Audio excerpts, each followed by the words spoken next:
Good morning. Can everybody hear? Yeah. Great. How about on Zoom? Thumbs up if you can hear. I've got some nods. Great. Good morning. I'm Cynthia.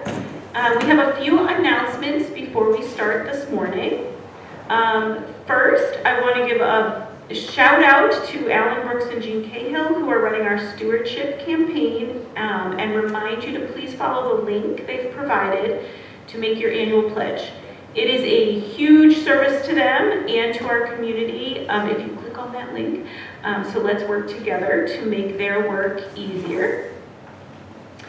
We are gathered here together in a circle in Parish, well, kind of a circle, in Parish Hall, and we are extending that circle out into our virtual space via Zoom. And we will be recording the Zoom. Alan, can you hit record, please? Zoom, oh yay, there we go. We are recording.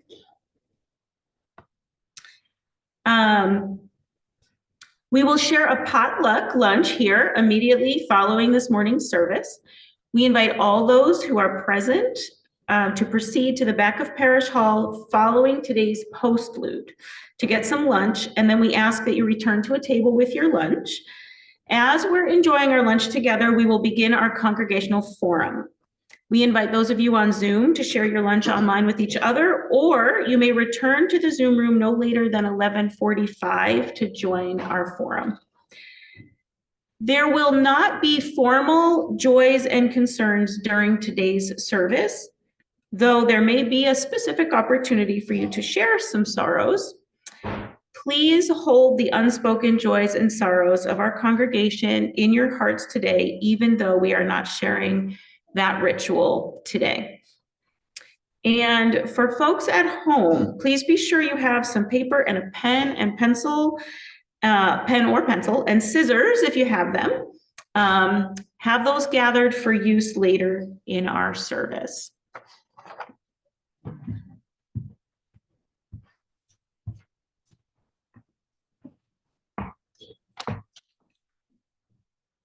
Hi, I'm Celia. Welcome to First Parish Church Unitarian Universalist of Northborough, Massachusetts. Welcome to people who are present. This is so great to see us all together, and who are joining the service by way of Zoom. I'm going to read the purpose as outlined in our bylaws. The purpose of our congregation is to be supportive and nurturing of individual and collective spiritual growth. We are guided by the spirit of the stated principles of the Unitarian Universalist Association. We, and that's all of us here and on Zoom, we endeavor to create an environment that welcomes all individuals, regardless of sexual orientation, gender identity, sex, race, national origin, abilities, family status, or income. Currently, we are served by two interim ministers, Reverend Misty Dawn Shelley and Reverend Abigail Stockman. If you wish to reach out to the administration of the church, Pam Landry, our minister, and or one of our ministers, you should be able to find that in the chat or on the program. Today's service is led by the three of us of the governing board, and please, again, welcome.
We gather this hour as people of faith with joys and sorrows, gifts and needs.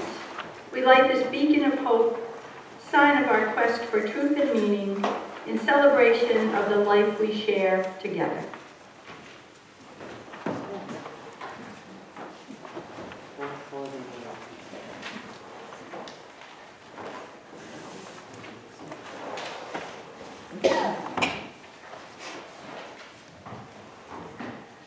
Passage I'm reading is in your hymnal. If you choose to look at it, it's 435, and it's by Kathleen McTee.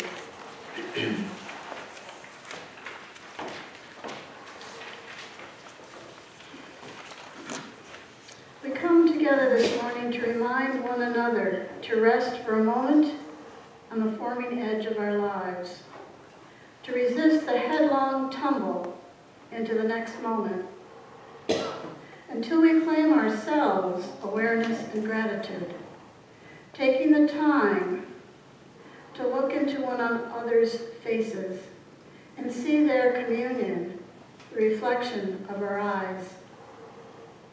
This house of laughter and silence, memory and hope is hallowed by our presence together.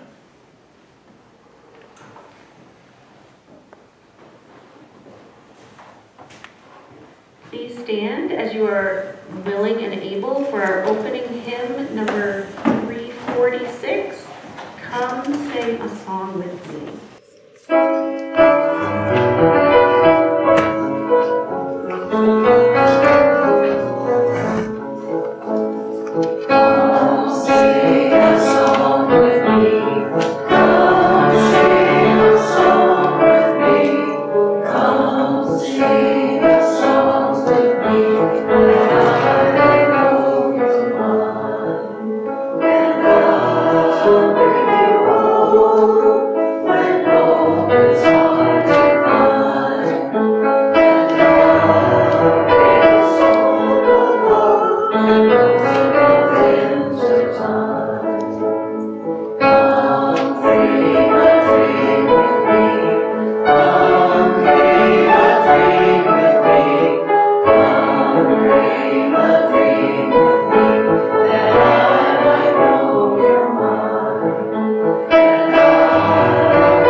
Things like death of a spouse, the destruction of your home by a natural disaster, or filing for bankruptcy. These are losses that are tangible, recognized losses. But life brings a myriad of losses every day.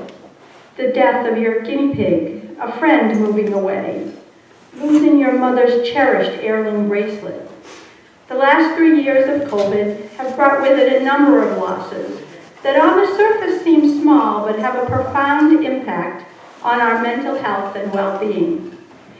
During COVID, we all experienced the cancellation of family reunions or travel plans, the me time we cherished during our commute to work, or singing in the church choir. There's a chance that others might not acknowledge or even recognize these as losses.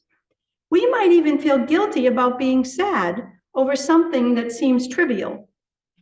Bereavement expert Kenneth Doka calls this disenfranchised grief. He defines it as a loss that goes unacknowledged, unsupported, and consequently unmourned.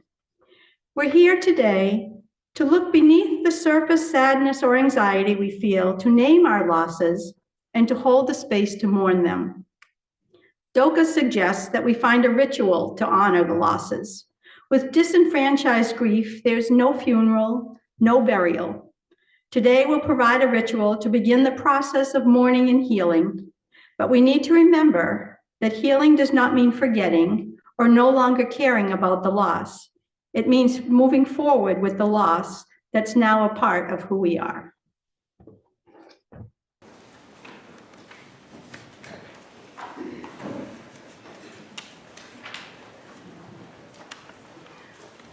We will now take our offering, collect our offering. The choir will be singing, so the choir can come forward. And we will come around. Our offering today, our half plate is for the minister's discretionary fund.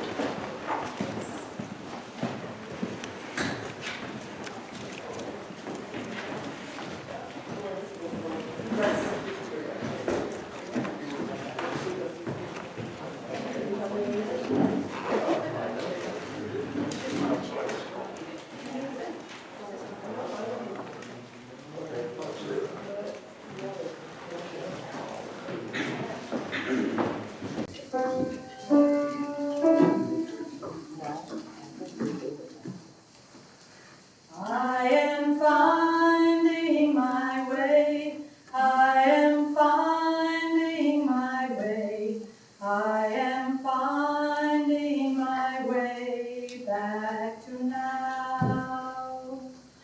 I am finding my way. I am finding my way. I am finding my way back to now. I am finding my way. I am finding my way. I am finding my way back to now. I am finding my way. I am finding my way. I am finding my way back to now. I am finding my way. I am finding my way. I am finding my way back to now. I am finding my way. I am finding my way. I am finding my way back to now.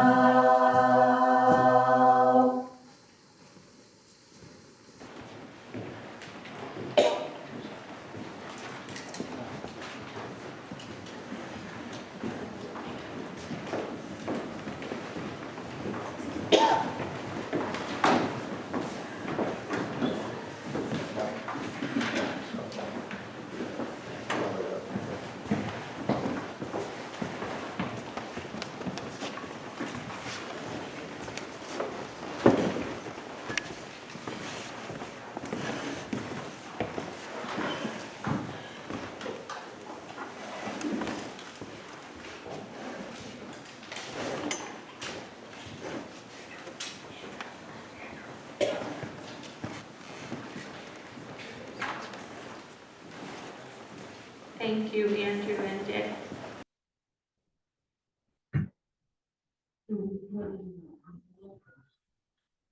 You can just leave it back there.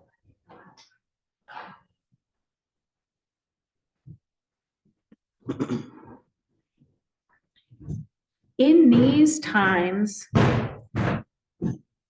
with the world having been turned upside down and every assumption about life and what it means to live being thrown into utter turmoil, or in truth, maybe even before that,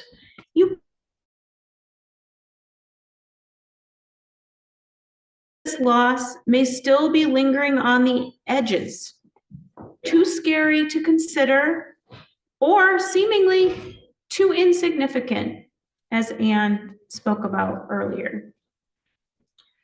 Today's service is about honoring all the loss, not only the big ones for which our society already has clear rituals and expectations, but also for the disenfranchised grief that lingers unacknowledged in the shadows of our hearts. We're going to engage together in a ritual this morning to honor this collective loss. I was first introduced to this experience one New Year's Eve several years ago at my sister's home in New Jersey. I'm sharing this experience with the permission of all of the individuals that I name. My sister had experienced some significant losses that year. It was one of those years where the hits just keep coming. As soon as you stand up, you get knocked back down again. That was part of the reason we gathered at her home, to keep her from having to add to travel onto her already full plate. At the start of the evening, she presented us with brightly colored pieces of paper, and she invited us to write a different terrible thing that had happened to us that year, each getting its own clear space, one per paper. Her focus was going to be on the celebration that would come at midnight when we were going to bid a celebratory farewell to the troubles that had plagued us that year.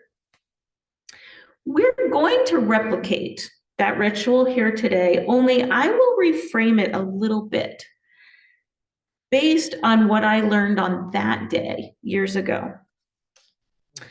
I want to share what was extremely impactful for me, a mama, on that day.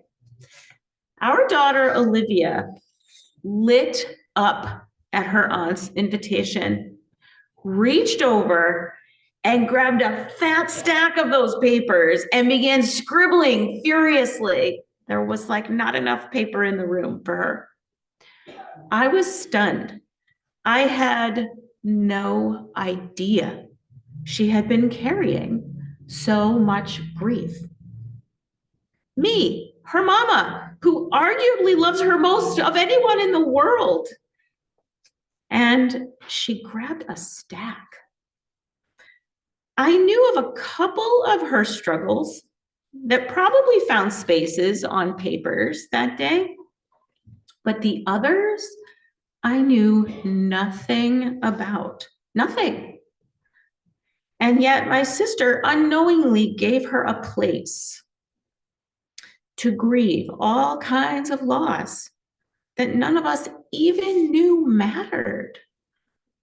She gave her a ritual, a space to mourn. Sorry. So today, in front of you, there are pieces of brightly colored paper. And for you at home, please reach for the papers that you've gathered. Take some time now to give, you're going to give each loss in your heart its own room, its own paper. This is a time for you to share what feels heavy. You can include losses that are significant and have already been shared. You can share losses that are only now occurring to you as loss, things you hadn't realized had made you sad.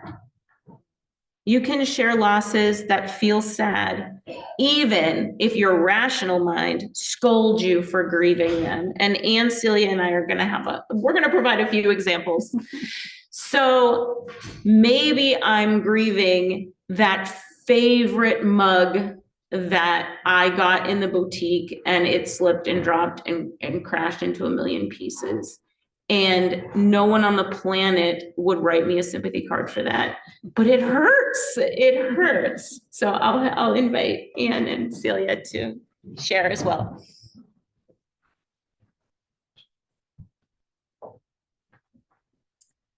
My sister called me up one day. She was really upset. 2 doors over, there was a beautiful tree. She lives in Lynn on the in an urban area, and there was a beautiful conifer. And she used to love to watch the birds and the activity, and they had cut down the tree.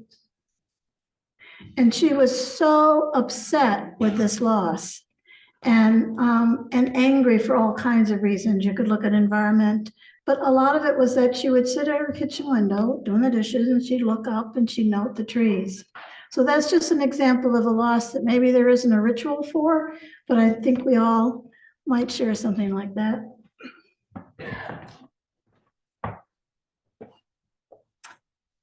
I'd gotten my bees through the summer and well into the fall, and at the end of October, a swarm of yellow jackets descended upon the hive. I was out there with a fly swatter, smacking the yellow jackets as they landed on the hive just to have more and more coming, and the bees fought them off for about 4 days, and then they just gave up and flew away. So it made me very sad.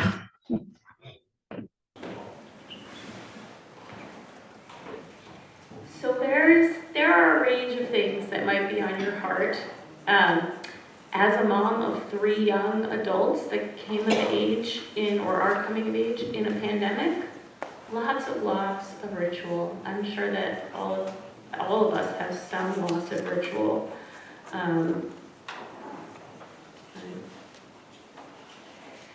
So this part of our ritual together today is for you and you alone.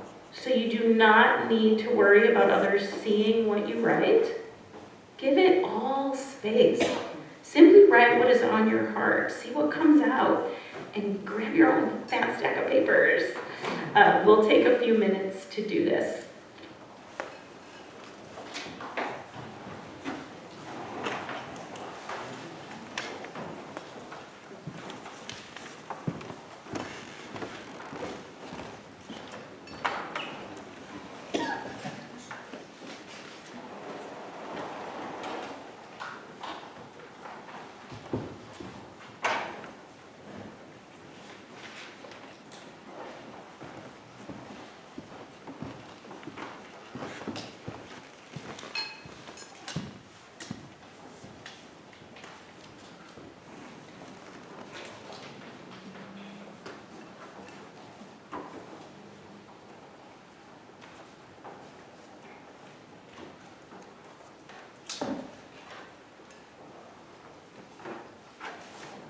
Celia, can we have a bowl up here to put the papers in? Can you what, Andrew?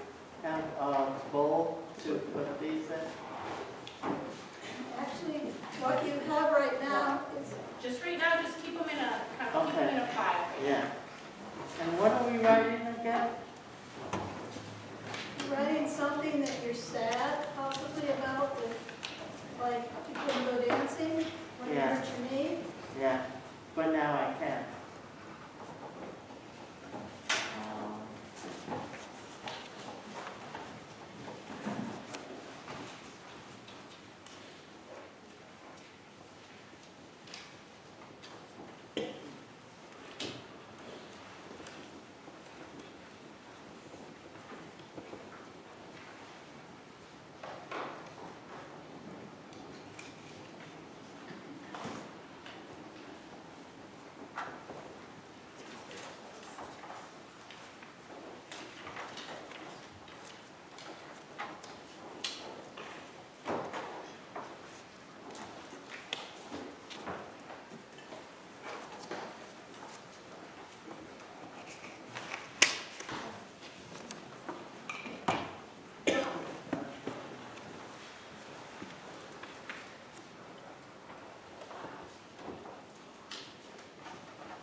As you continue to write, some of you may have focused immediately on work life or personal life or maybe church life. I just wanted to throw in there, as we are coming together as a church community today, as you continue to think about losses, consider our church community in the last few years, and let yourself feel some of that, what comes up for you as well.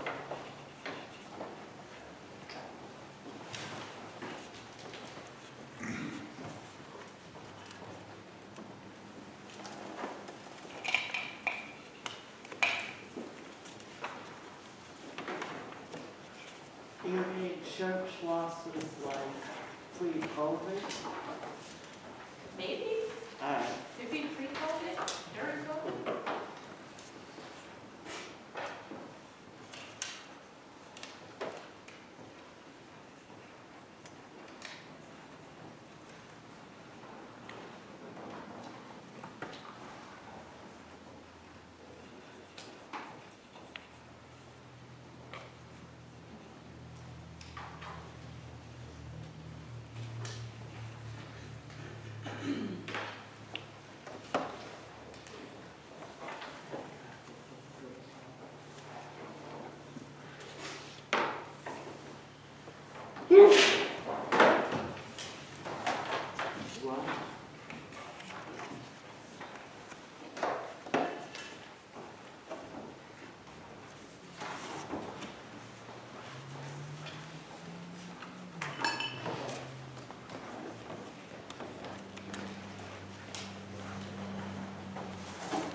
We're going to take a couple of minutes for a silent meditation for people to reflect on the loss that you have just been writing about. For those of you who are still writing, I see a couple, please feel welcome to continue writing.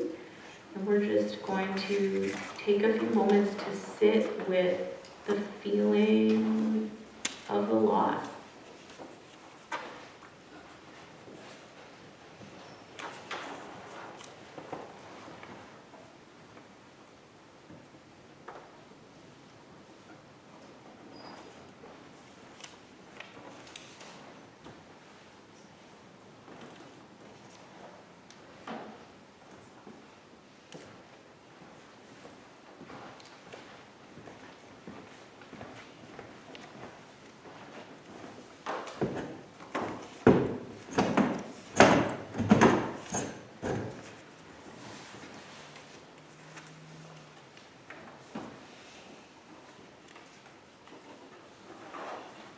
Celia, what do we do with these? Leave them?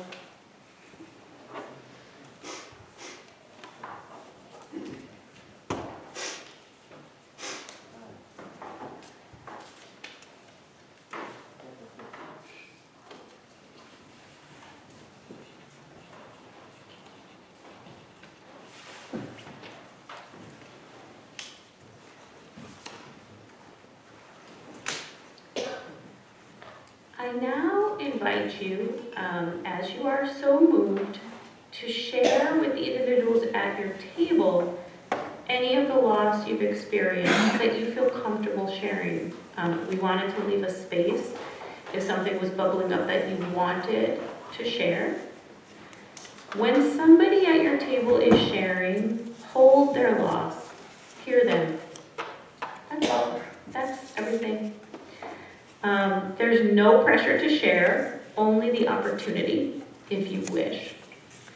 For those on Zoom, please unmute as you're comfortable and share with each other.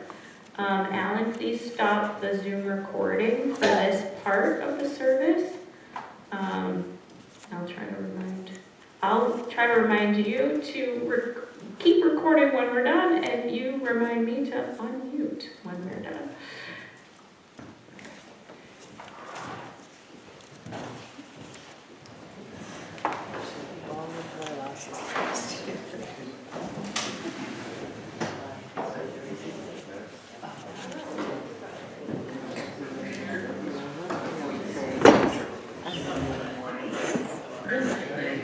I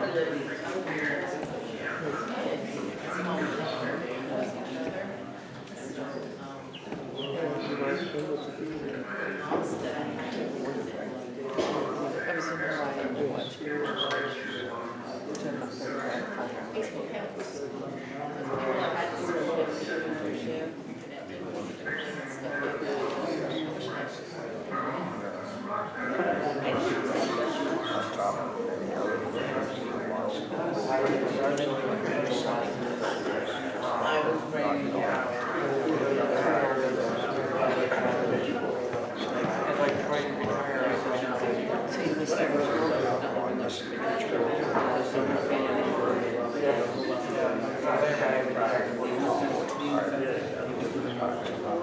As it still is hard. In the height of the pandemic.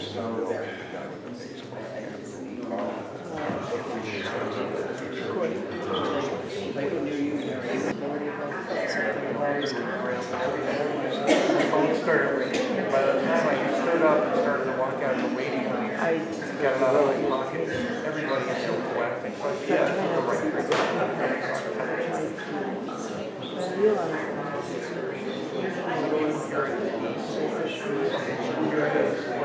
all my friends It would be hard. and so they thought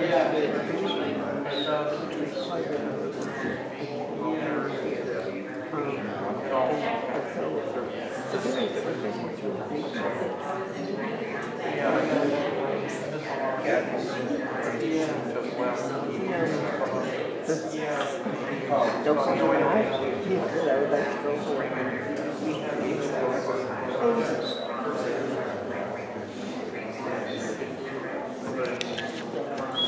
as far as COVID, I think you're so good about it. I like That was a good service. What we made the service of what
trying to make status since you don't know.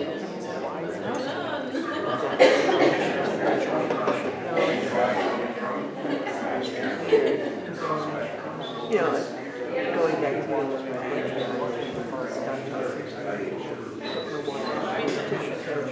psychologist.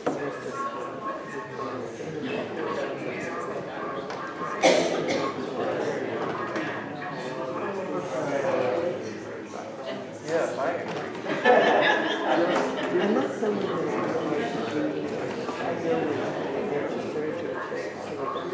The jammy advantage.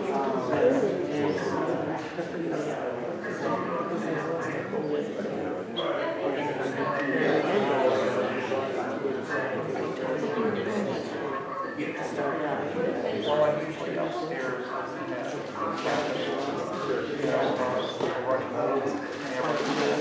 I don't really watch them that closely. Hi, everyone. I'm sorry to interrupt these amazing conversations, which I will note, observing many smiles and laughter as well as distress in some voices, and how wonderful for us to be together sharing in this way. So we are going to move on, but please, over lunch, continue these conversations. Alan, could you please start the Zoom recording again at this point?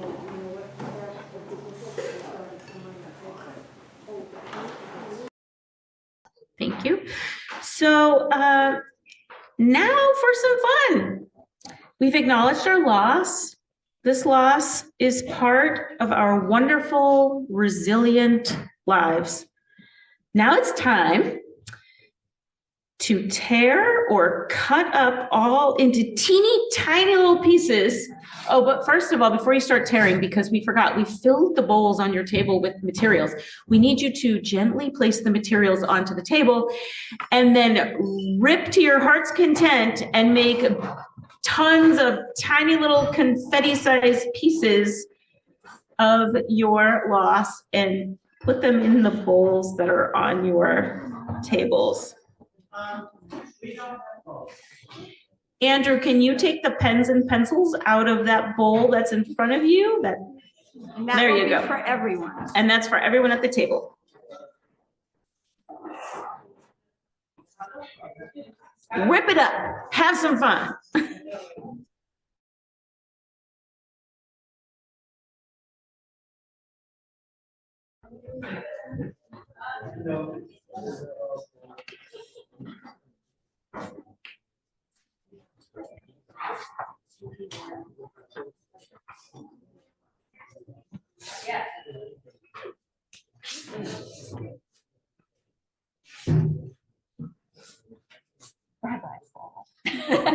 No kidding.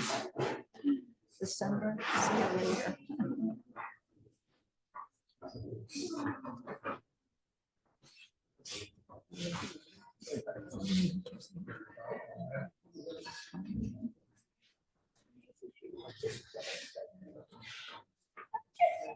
That's right.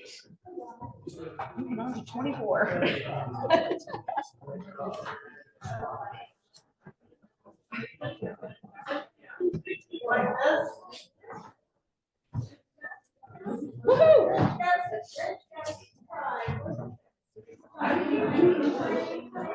Oh, that's rich, you know.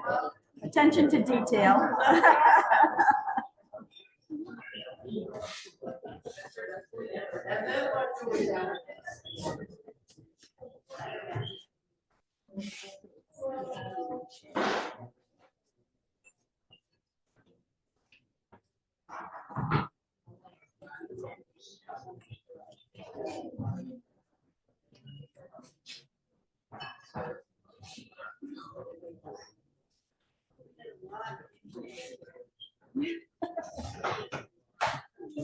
Making beautiful confetti.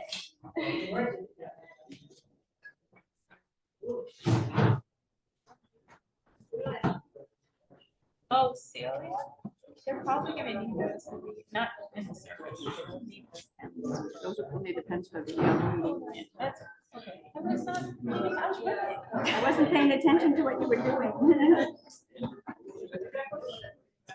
But it's good, because they won't land on the floor. All right.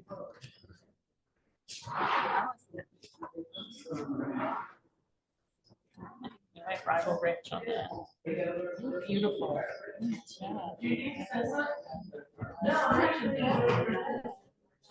Got teeny tiny ones.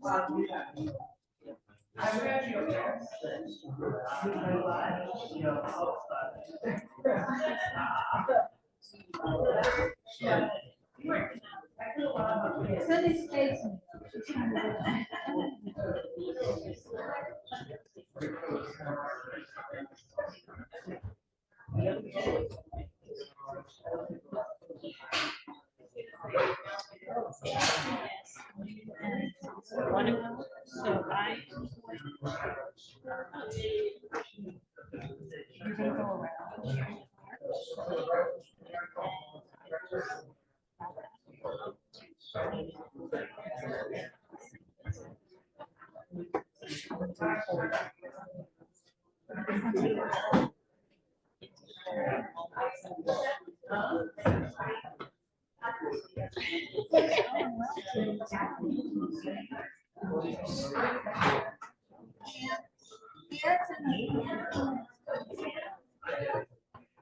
Oh, don't lose any of those sad bits.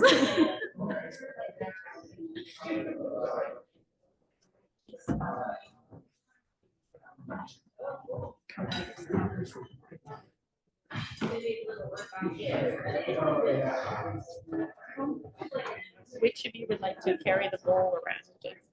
I'll do that. Okay. So just don't forget. All right. Hi, everybody. Anne?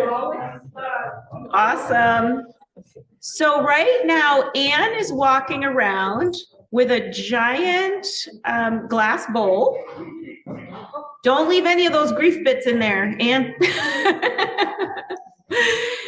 And she is collecting all of our sadness, all of our loss together in this big bowl. We're holding it all together.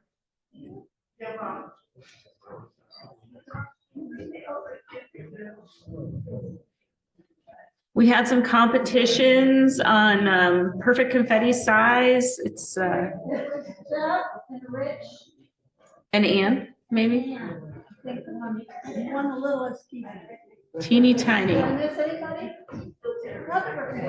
No, right. It's not a grief. Grief is not a competition. That is correct.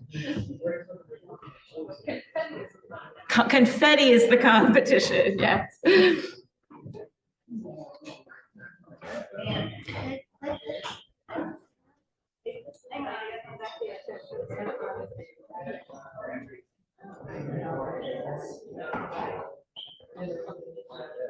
Awesome. We're filling it to the brim here. You'll find out soon, Andrew, what we're going to do with them now.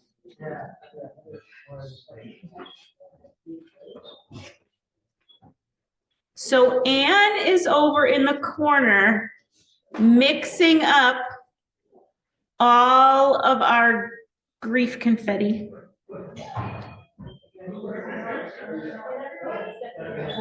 Do we have any more to add? All right, she's mixing it all up. Oh, there's more.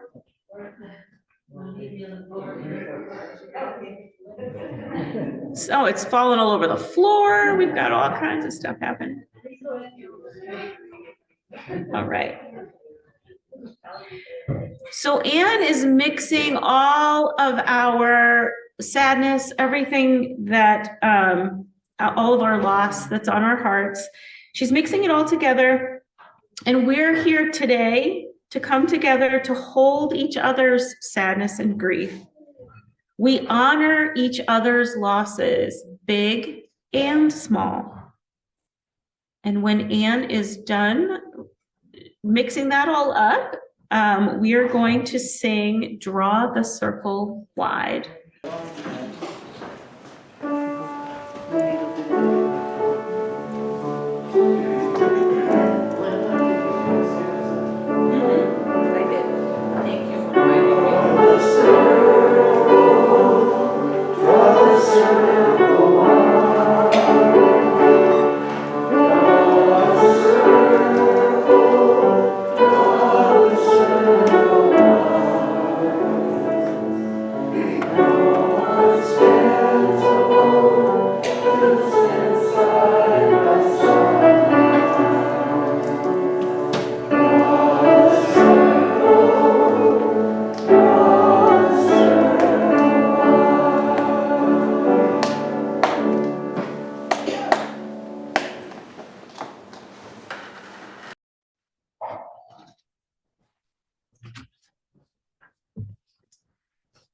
I'm gonna try to start video again. Oh, never mind. I can't start my video. Okay. I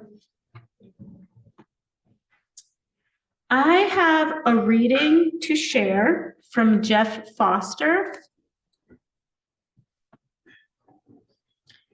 This reading is titled Room for Sadness. Your sadness doesn't say, please fix me, heal me, or release me. It doesn't say, please get rid of me, numb yourself to me, pretend I'm not here. It certainly doesn't say, please get enlightened so I can die. Sadness does not come to punish you or reveal to you what a spiritual failure you are. Sadness is not a sign that you are unevolved or far from healing, awakening, enlightenment, even peace. The presence of sadness is not an indication that you've done something wrong. Sadness only whispers, may I come in? I'm tired. I long for rest. And you reply, but sadness, I don't know how to allow you in. And sadness replies, it's okay. You don't need to know. I'm already in. And we bow to sadness then. We recognize how it's already allowed in, how there's enough room in us for sadness, how we are not the sad one, not contained within sadness, but the room for sadness, its space, its home, its salvation, its loving embrace. Not as a goal, but as our nature, consciousness itself, already free. Don't heal yourself from sadness. Let sadness heal you. Let it show you the way when you have forgotten. Let it reveal to you the mysteries of love. Let it remind you of your vast heart, your refusal to split off from any part of your ancient self, that bigger happiness that you danced when you were young. Yeah. So what I'm going to ask everybody to do, we are now going to celebrate our resilience and the community we have together that allows us to share each other's experience, both the joys and the sorrows that come our way. I invite you actually to come around to the other side of the table if you're able. Stand on the inside of the circle. And then Anne is going to bring the bowl of confetti around. We ask you to take a scoop of the confetti in your hands. A little bit. Yep, there's enough to go around. And once everybody has some, Olga is going to begin, once everyone has it, Olga, she's going to begin our closing hymn, which is number 311. So while you're waiting for your confetti, you might want to open your hymnal to 311 so that you're ready.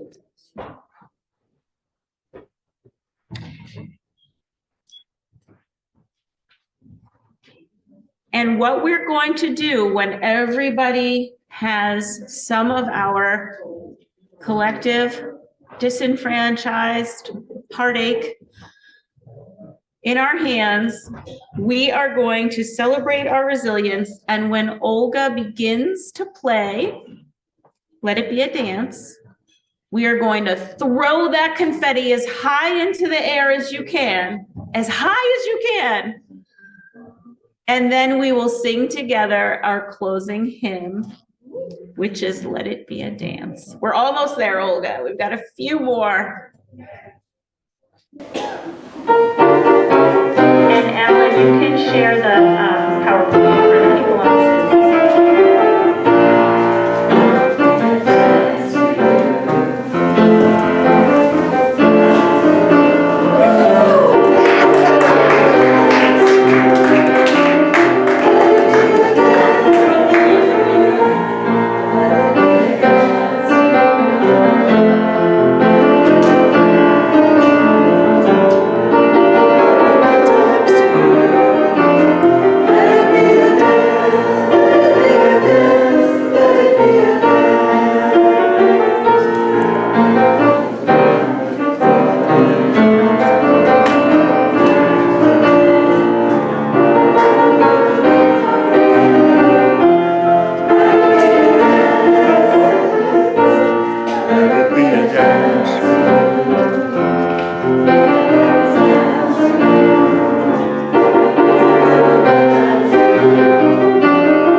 And yes, we will be cleaning it up at some point. I'll clean it up. Okay, you're on, Leander, you're on.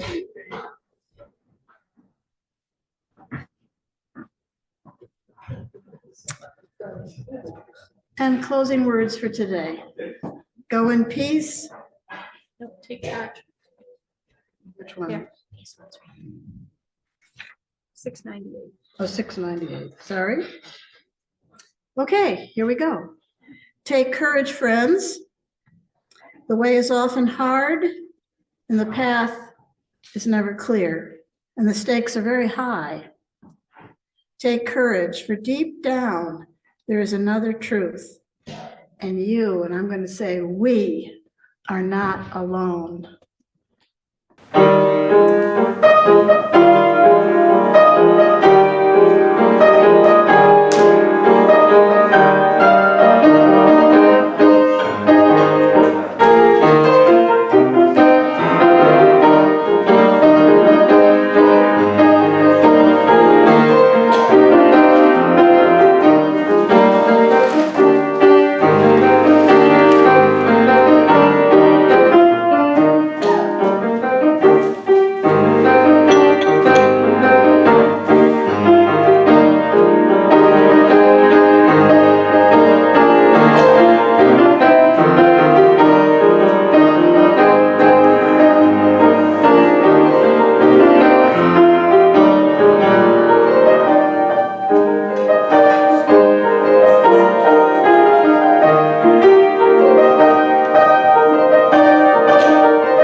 Thank you, Olga, for that beautiful, wonderful closing.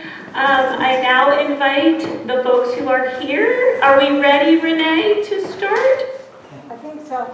Yeah, all right. So we will get some lunch and meet back at the tables, and our congregational forum will start once at 11:45 if everyone's back with their plates full of food. Alan, you can stop the Zoom recording for now and come up and grab some lunch.